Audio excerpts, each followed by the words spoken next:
अब हमारे साथ जुड़ गए हैं मुंबई से द बोनस के एडिटर अंशुमन तिवारी जी। सर, बहुत बहुत स्वागत है आपका। धन्यवाद हर्ष। उंगलियों पर दुनिया में आपका स्वागत है। यूक्रेन पर रूस के हमलों से यूरोप में तनाव गहरा रहा है और इधर अमेरिका में फेडरल रिजर्व गवर्नर राष्ट्रपति ट्रंप के निशाने पर हैं। ये दो दो महत्वपूर्ण घटनाक्रम हैं जिनके आधार पर आज पूरी दुनिया के देशों के बाजारों पर इनकी छाया रहेगी।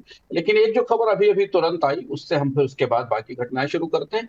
चीन में जीडीपी के आंकड़े आ गए हैं। चाइना में दूसरी तिमाही का Q2 का जीडीपी करीब 5.2% रहा है, जो कि Q1 में 5.4% था। यानी चीन की अर्थव्यवस्था में स्लोडाउन गहरा रहा है।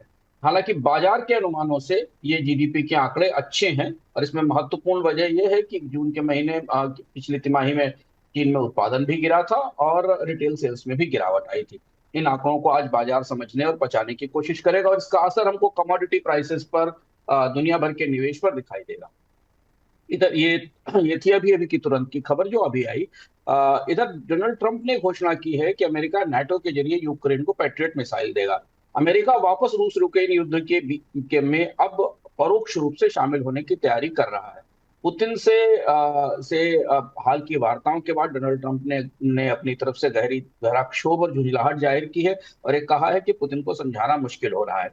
इसके बाद डोनाल्ड ट्रंप ने नाटो के प्रमुख मार्क रूट से भी वाशिंगटन में मुलाकात की है और एक कहा है कि ट्रंप हथियार के बदले सहयोग की देंगे और अगर अगले 50 दिन में युद्ध नहीं रुका तो रूस पर 100% 100% टैरिफ लगाया जाएगा। ये घोषणा थोड़ा भारत के लिए चिंताजनक है, क्योंकि भारत तेल आयात करता है और इसका असर आज हमने तेल बाजार में भी देखा, जिस पर हम आगे चर्चा करेंगे। इधर रूस ने यूक्रेन पर करीब 136 ड्रोन और 4 मिसाइलें छोड़ी हैं। अमेरिका की नई हथियार आपूर्ति के बाद पूरे यूरोप में सुरक्षा संबंधी चिंताएं गहरा रही हैं। रूस के साथ उत्तर कोरिया खड़ा है। नॉर्थ कोरिया ने रूस को बिना शर्त समर्थन देने की घोषणा की है और सैन्य सहयोग बढ़ाने के लिए कहा है। हाल में ही रूस के विदेश मंत्री नॉर्थ कोरिया की यात्रा पर गए थे। जैसा हमने शुरुआत में कहा कि रूसी तेल पर अमेरिकी पाबंदी की आशंका से तेल बाजार अस्थिर है। सऊदी अरब ने थोड़ा उत्पादन बढ़ाने का संकेत दिया है। ईरान ने इस बात की इच्छा जताई है कि वो अमेरिका के साथ दोबारा परमाणु वार्ता शुरू कर सकता है। हालांकि इसकी का भी समय तय नहीं है।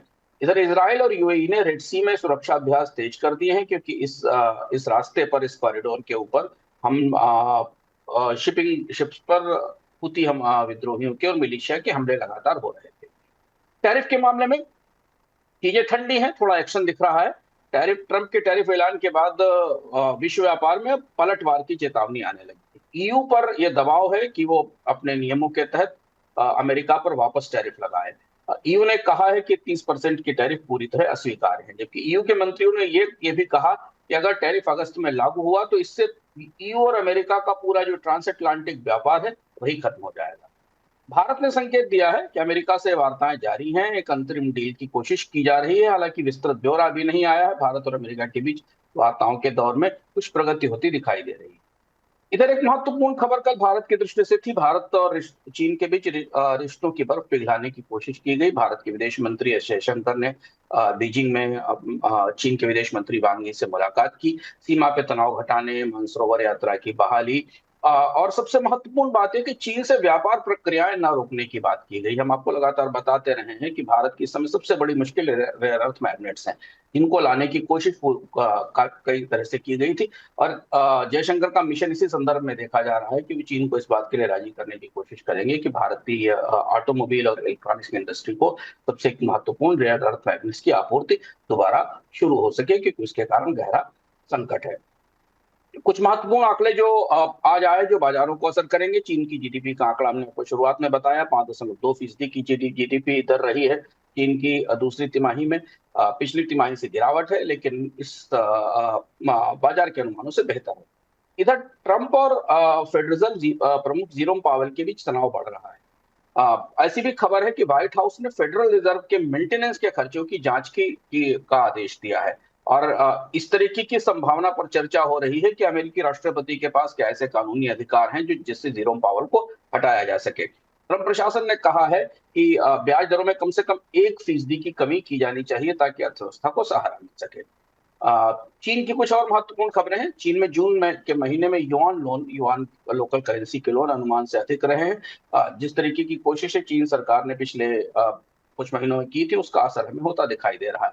टैरिफ की समय सीमा करीब आ रही है 1 अगस्त की, और इससे पहले चीन के निर्यातक तेजी से अंतर्राष्ट्रीय बाजार में माल भेज रहे हैं, जिससे लॉजिस्टिक्स की डिमांड और शिप्स की डिमांड बढ़ी है।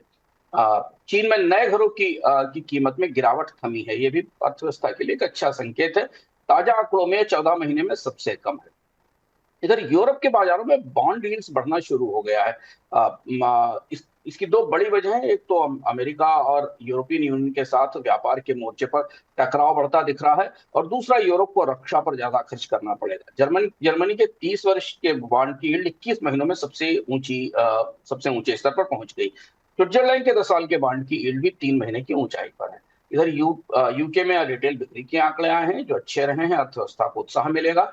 ऑस्ट्रेलिया में कंज्यूमर सेंटीमेंट सुधरा है, इसके आंकड़े आए हैं, स्टॉक मार्केट पर इसका असर भी दिखा हुआ है। कमोडिटी बाजार में उथल पुथल है। रूस पर अमेरिका के प्रतिबंधों और 50 दिन की जो समय सीमा है, इसके बाद क्रूड का मार्केट अपने तरह से अपने आप को स्थिर करने की कोशिश कर रहा है। क्रूड करीब $68 से नीचे फिसल गया है। पहले उम्मीद थी कि प्रतिबंध तुरंत आएंगे, तो क्रूड में थोड़ी तेजी दिखी थी। तो WTI $67 से नीचे है। ब्रेंट भी करीब $70 से नीचे आ गया है, $69 के आसपास है। बाजार में स्थिरता है, लेकिन सऊदी सप्लाई बढ़ने का असर भी हमें दिख रहा है। सोना और चांदी मजबूत है। कॉपर और स्टील की कीमतों में भी बढ़त दिख रही है। भारत में के बाजार में भी मांग सुस्त होने के संकेत हैं सोने और चांदी के। क्रिप्टो मार्केट में काफी हलचल है। डोनाल्ड ट्रंप का जो ट्रंप कॉइन है, उसे कई एक्सचेंजेस ने लिस्ट किया है, और पहले 24 घंटों में ज्यादातर जगह इसकी कीमतें गिरी हैं। दुनिया की सबसे बड़ी crypto asset manager grey scale ने अमेरिका में आईपीओ का आवेदन किया है। इस कंपनी के पास करीब $22.2 बिलियन का बिटकॉइन रिजर्व है, और ये एक और कंपनी है जो अमेरिकी स्टॉक एक्सचेंज में लिस्ट होना चाहती है। इससे पहले सर्किल का आवेदन आया था, और अब बहुत तेजी से अमेरिका के क्रिप्टो बाजार में क्रिप्टो एसेट मैनेजमेंट कंपनियां और एक्सचेंजेस बाजार में लिस्ट हो रहे हैं। अमेरिकी सीनेट में नया क्रिप्टो बिल तेजी से आगे बढ़ रहा है। स्टेबल कॉइन के लिए और एक्सचेंज रजिस्ट्रेशन के नियमों पर चर्चा जारी है। विदेशी मुद्रा बाजार में डॉलर इंडेक्स स्थिर है, लेकिन टैरिफ के तनाव से थोड़ा सेफ हेवन फ्लो बढ़ता दिखाई दे रहा है। ब्रिटेन के कमजोर यूरो में थोड़ी कमजोरी दिख रही है, और रुपया भी करीब 86 रुपए पर डॉलर की कीमत तक गिरा है। रिजर्व बैंक के हस्तक्षेप की आज संभावना दिखाई दे रही है। कल रुपए में हमने कमजोरी देखी थी। कॉर्पोरेट खबरों में मार्क जकरबर्ग की फिर पेशी होने वाली है। कैम्ब्रिज एनालिटिका का जो पुराना मामला था, उस पर $8 बिलियन का केस है, और इसमें मेटा के प्रबंधन पर लोगों की निजता का प्राइवेसी के उल्लंघन का आरोप है। और इस रेगुलेटरी खतरे के कारण मेटा के शेयरों में हमें अस्थिरता दिखाई दी। कैम्ब्रिज एनालिटिका के इस मामले की सुनवाई इस सप्ताह से शुरू होगी। टेस्ला ने कहा है कि 2025 में वो मॉडल 2 लॉन्च करेगी। एलन मस्क ने यह भी कहा कि 2025 टेस्ला के लिए सबसे महत्वपूर्ण साल होने वाला है। स्टॉक की कीमत में करीब 3% की कल बढ़ोतरी दर्ज की गई। भारत के संदर्भ में प्रमुख घटनाक्रम बाजार को सबसे महत्वपूर्ण तौर पर तो इंतजार भारत और अमेरिका ट्रेड डील का है, जिस पर जो ताजे संकेत मिले हैं कि वार्ताएं जारी हैं।